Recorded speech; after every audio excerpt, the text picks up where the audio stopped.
Hello and welcome to October 29th, the week of October 29th, Shaw University Online, English 111, fall semester 2018. Wow, this week brings us into November. Oh my goodness. Okay, so last week we introduced paper 3, so go back and make sure you did that. And the first draft of that is due by Sunday, November 4th. Okay, so again, it's another research paper. Paper 3 is another research paper, and it cannot be the same topic you used for paper 2. It has to be a different topic. Okay, you're going to see a pattern. What are we doing? Well, you're going to upload the first draft there and upload it to the discussion board there. Just exactly like we did for paper 2.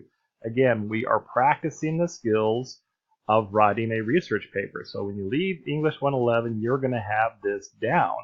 And when you ever go to another college class, they say write a research paper, you'd be like, boom, I got this, because I got this practiced, okay?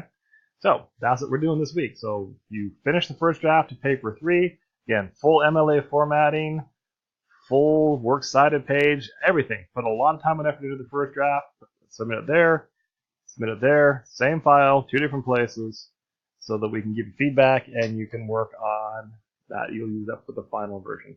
So that's it for this week, October 29th. You're just working on your paper. All right, keep working.